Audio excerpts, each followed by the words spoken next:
In today's day and age of marketing and running an e-commerce business, there are multiple facets, there are multiple strategies to utilize depending on your current unit economics, your current P&L, and ultimately where you're trying to scale to.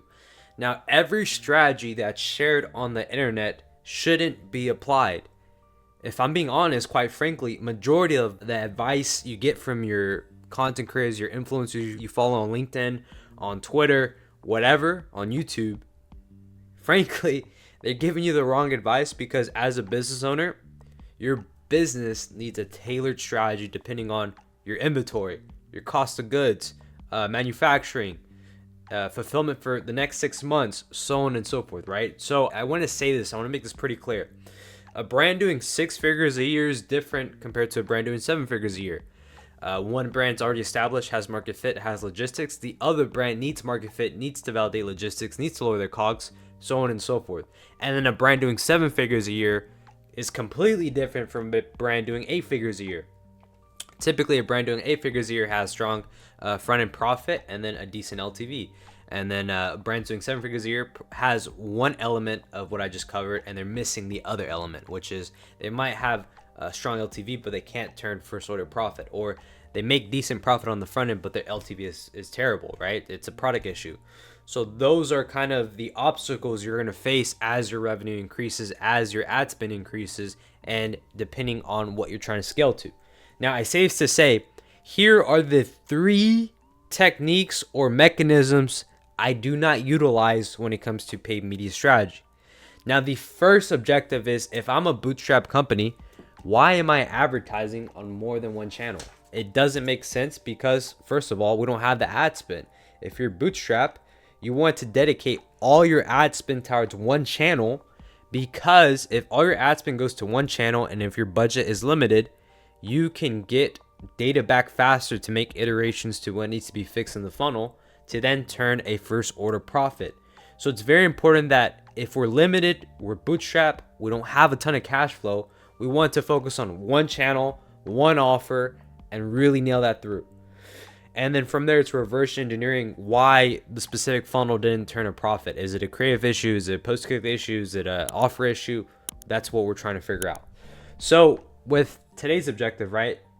Typically, the hierarchy of access channels you're going to see is you probably see Meta as our top of funnel growth engine. And then you see Google Ads for middle funnel, bottom of the funnel retargeting. And you might use a TikTok, you might use a YouTube for, I would say, top of funnel expansion.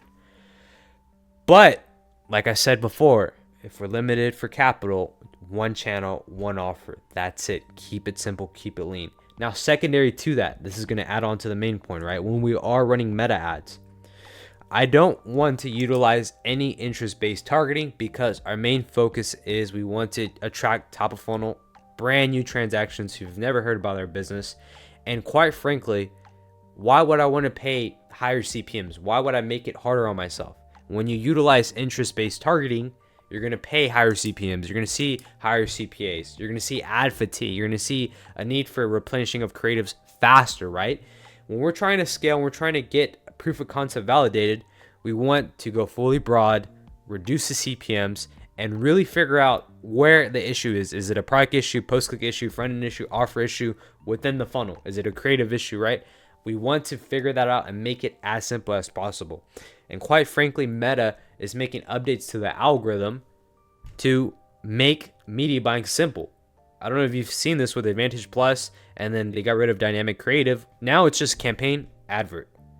They're getting rid of the ad set level where you do targeting. Meta's beginning to force you to utilize their machine learning platform.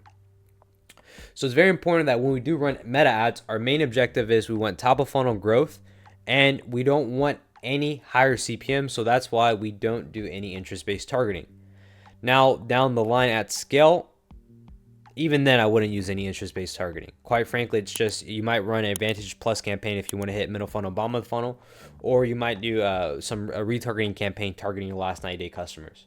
It really depends. But even then, Google probably yields a higher ROI at a cheaper CPA to hit people who didn't convert, right? So you get more bang for your buck when you utilize Google apart from Meta at scale, because you're going to see an overlap once you spend 30, 40, 50, 100K a month in ad spend.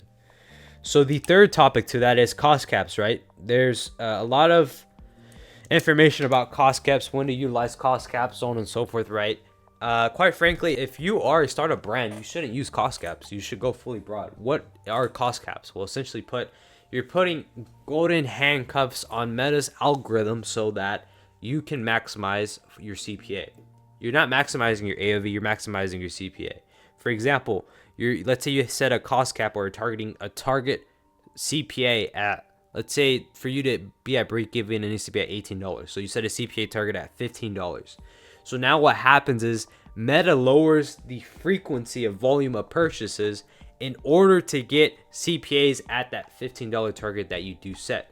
Now, as a byproduct, what happens is it doesn't take into account the average order value, and it doesn't take into account the ability of frequency of volume. Because if you're selling a $50 product, and by just having your CPA at $15, and like I said before, your break even is $18 for this example's sake, with the $15 CPA, let's say on average you get 100 orders a day, and you're roughly around $18 break even, $17 might fluctuate for 15, you might be in profit some, right?